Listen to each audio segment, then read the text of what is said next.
உண்மை புரியாமல் வெட்கம் வந்து சிறை போடுதே ஒரு பாதை.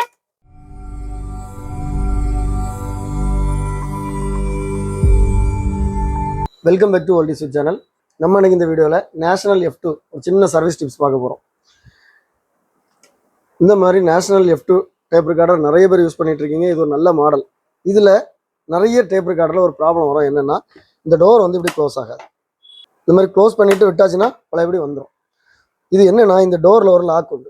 அந்த லாக் எல்லாமே இருக்குது, ஆனால் க்ளோஸ் ஆகலை. நம்ம வந்து எஜெக்ட் பட்டனை ப்ரெஸ் பண்ணால் தான் வெளியே வரணும், ஆனால் அப்படி இல்லாமலே வெளியே வந்துடுது. ஸோ இதே மாதிரி ப்ராப்ளம்ஸ் உங்கள் செட்டில் இருந்தால் நம்ம என்ன பண்ணணும்னு சொல்லி நம்ம இந்த வீடியோவில் பார்க்க போகிறோம். இதே மாதிரி F2ல உள்ள மெக்கானிசம் ஒன்று இங்கே இருக்குது, அதில் உள்ள டோர் இங்கே இருக்குது. இந்த டோரில் பார்த்தீங்கன்னா இந்த பக்கம் இந்த இடத்துல ஒரு சின்ன ப்ரொஜெக்ஷன் இருக்குது பாருங்கள். இந்த ப்ரொஜெக்ஷன் வந்து பார்த்தீங்கன்னா இதுதான் நம்ம எஜெக்ட் பட்டனை ப்ரெஸ் பண்ணும்போது கீழே வரக்கூடிய அந்த ஒரு ஹூக். இந்த பாருங்க, ப்ரெஸ் பண்ணும்போது கீழே போகும், விட்டால் மேலே வந்துடும். இது என்ன பண்ணோம்னா இந்த மாதிரி போய் லாக் ஆயிரும். இப்படி நம்ம இந்த மாதிரி தள்ளும்போது இப்படி போய் இதில் ப்ரெஸ் பண்ணி இப்படி போய் இப்படி லாக் ஆகிடும். இப்படி பாருங்க, நம்ம இந்த எஜெக்ட் பட்டனை ப்ரெஸ் பண்ணோன்னே இந்த லாக் விட்டுரும், இது இப்படி வெளியே வந்துடும். ஸோ இது கரெக்டாக இப்படி லாக் ஆகலை. நான் ஒன்றிலே இது உடஞ்சி போயிருந்தேன்னா நம்ம இதை ரெடி பண்ணலாம், ஆனால் உடஞ்சி போயிருந்தேன்னா நம்ம கொஞ்சம் கஷ்டம். ஸோ இது இருந்தால் இதை நம்ம எப்படி இதை திருப்பி ரீசெட் பண்ணி கரெக்டாக இப்படி லாக் ஆகிற மாதிரி கொண்டு வரணும். ப்ரெஸ் பண்ணாச்சுன்னா இந்த மாதிரி வந்து ஓகே. இந்த செட்டு நான் ஏற்கனவே கலத்தி தான் வச்சுருக்கிறேன். இந்த செட்டை கலத்தும் போது பார்த்தீங்கன்னா எல்லா ஸ்க்ரூ அன்ஸ்க்ரூ பண்ணிவிட்டு இந்த மாதிரி எப்படி தூக்கி எடுக்கணும். ஏன்னா இந்த பட்டன்ஸ் எல்லாமே அதுக்கு உள்ளே இருக்குது. இழுத்தீங்கன்னா பட்டன்ஸ் எல்லாம் டிஸ்லோகேட் ஆகிடும். இங்கே பாருங்கள், இந்த மாதிரி எடுக்கணும். ஓகே, இங்கே பாருங்கள், கீழே போயிட்டு மேலே வருது. அதே மாதிரி அந்த லாக் இதில் இருக்குது. இதில் பார்த்தா தெரியுதான்னு தெரில, இதில் இருக்குது. ஓகே, இது என்ன ஷேப்பில் இருக்குது பாருங்கள், இந்த மாதிரி ஒரு எல் ஷேப்பில் இருக்குது. ஸோ இதுதான் அதில் போய் இந்த மாதிரி லாக் ஆகுது. இப்போ இது கரெக்டாக பிடிக்கலைனால தான் நமக்கு என்ன செய்யுதுன்னா இது வந்து ஸ்லிப் ஆகுது, இந்த இடம் வந்து ஸ்லிப் ஆகுது. ஸோ இதை பிடிக்க வைக்கணும் என்ன பண்ணணும்னா, இந்த மாதிரி ஒரு லைட்டர் எடுத்துங்க. ரொம்ப கேர்ஃபுல்லாக பண்ண வேண்டியது, ஒரு லைட்டர் எடுத்து இந்த இடத்துல இது அந்த ஷேப்பே மாறி இருக்குது தெரியுதா. நான் இப்போ வந்து நான் லைட்டர் எடுத்து பண்ணது இந்த மாதிரி இந்த இடத்துல நம்ம இந்த மாதிரி கொஞ்சம் இலக்கிட்டு இந்த நோஸ் பிளேயர் எடுத்து லைட்டாக இந்த மாதிரி இழுக்கணும். அதாவது ரொம்ப இழக்கணும்னா நாசம் ஆகிடும், திருப்பி ஒன்றும் பண்ண முடியாது.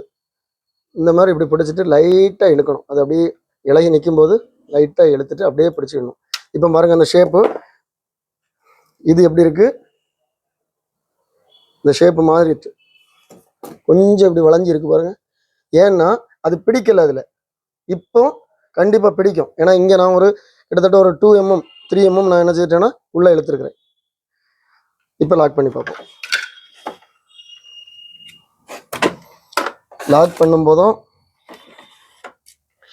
இந்த நம்ம எப்படி கலத்தணுமோ அதே மாதிரி லாக் பண்ணணும். ஸோ மேலே இந்த பட்டன்ஸை வந்து இதுக்குள்ளே விட்டுறணும், அழகாக லாக் ஆகிடும். நீங்கள் வேறு எந்த பொசிஷனில் இழுத்தாலும் இங்கே வந்து நமக்கு இந்த அலைன்மெண்ட் மாறிடும், கரெக்டாக வந்துட்டு. ஸோ இப்போ பாருங்கள்,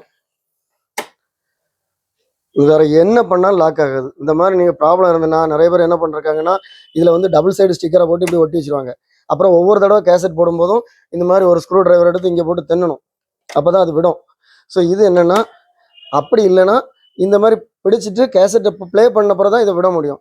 ஸோ இது வந்து என்ன பாருங்கள், கிளியராக லாக் ஆகிட்டு. இது நாமளே ரெடி பண்ணிடலாம். ஸோ இது வந்து நமக்கு வேறு எங்கேயும் நமக்கு அந்த லாக் வந்து கிடைக்கவும் செய்யாது. நம்ம வேறு செட்டில் இருந்து கலத்தி போடணும்னா கூட இந்த அலைன்மெண்ட் வந்து கரெக்டாக வராது. ஒன்லி வே வந்து நம்ம இந்த மாதிரி பண்ணிக்கலாம், ரெடி பண்ணிடலாம். இது ப்ளே பண்ணி பார்ப்போம் எப்படி இருக்குன்னு பாருங்கள். ஸோ சின்ன சின்ன சர்வீஸ்லாம் நான் வந்து வீடியோ போட மாட்டேன். எது வந்து நம்மளால் பண்ண முடியாதோ அதை மட்டும் தான் நான் வந்து வீடியோ போடுறேன். ஏன்னா இந்த மாதிரி ப்ராப்ளம் உள்ள நிறைய பேர் என்ன பண்ணலான்னு சொல்லி தெரியாமல் இருப்பாங்க. ஸோ இந்த மாதிரி நீங்கள் ரெடி பண்ணிங்கன்னா நம்ம செட் வந்து கிளியராக ரெடி ஆயிரும்.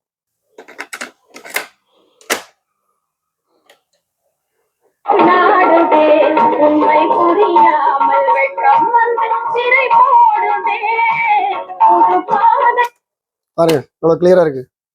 இந்த வீடியோ பார்த்துருப்பீங்க. இதே மாதிரி நம்ம சேனலில் நிறைய சர்வீஸ் டிப்ஸ் வரும். அதாவது இது இனி பண்ணவே முடியாது, ரெடி ஆகாது, அந்த மாதிரி இருக்கிறத நம்ம ரெடி பண்ணலாம். இந்த வீடியோ உங்களுக்கு பிடிச்சிருந்தனா லைக் பண்ணுங்கள், கமெண்ட் பண்ணுங்கள், ஷேர் பண்ணுங்கள். நம்ம சேனலை இது வரைக்கும் சப்ஸ்கிரைப் பண்ணால் சப்ஸ்கிரைப் பண்ணுங்கள். அடுத்த வீடியோ வரைக்கும்